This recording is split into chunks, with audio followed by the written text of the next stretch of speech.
Key West, 1930s.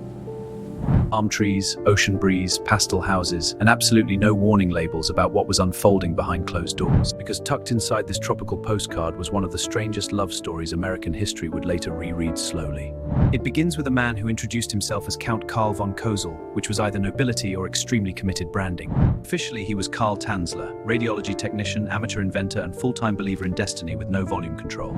He dressed like aristocracy, spoke like theater, and believed fate scheduled appointments. Then Elena Milagro de Hoyos entered the hospital, and his ordinary life immediately resigned. Lena was young, poised, and dying of tuberculosis, a disease that ignored optimism. Doctors saw a patient in crisis. Carl saw destiny with a heartbeat. He claimed he had seen her in visions years earlier. Destiny apparently enjoys trailers. His devotion engaged instantly and never located an exit switch.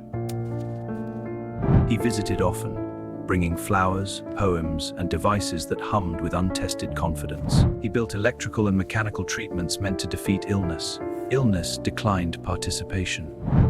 He promised miracles. Reality declined delivery.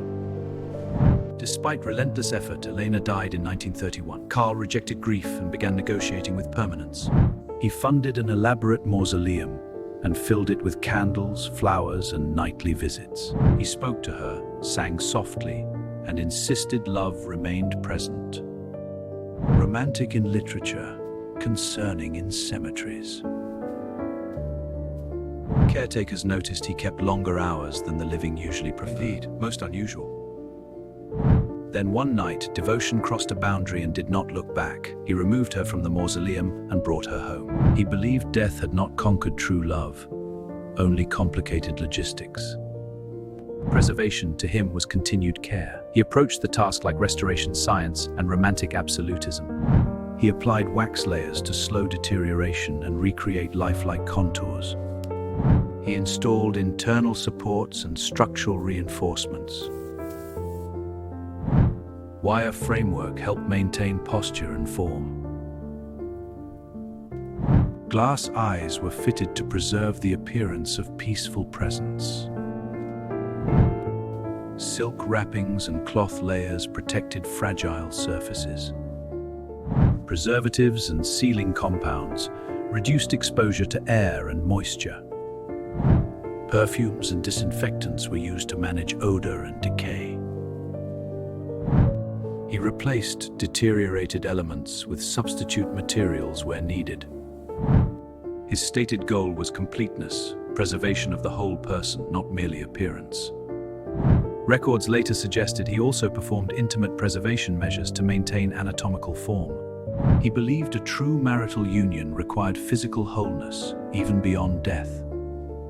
His reasoning framed this as devotion. Historians frame it as obsession with tools. Romance, it turns out, benefits from living participants. He prepared a candlelit room like a bridal chamber, lace, flowers, soft light. He read poetry aloud with unwavering commitment, but the duet remained conceptual. This continued for 7 years, longer than many successful engagements. Neighbors correctly suspected something unusual. Authorities eventually confirmed it. Newspapers delivered the most uncomfortable headline of the decade. Carl calmly defended his actions as love undefeated by death. Courts preferred different vocabulary. Psychologists said fixation. A shocked public said, unforgettable, unbelievable, disgusting. Reputation delivered the sentence law could not. Elena's family reclaimed her remains. They arranged a second funeral, private and guarded. Her final burial location was kept secret.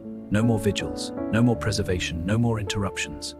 At last, dignity without disturbance. The story endured as a caution wrapped in candlelight.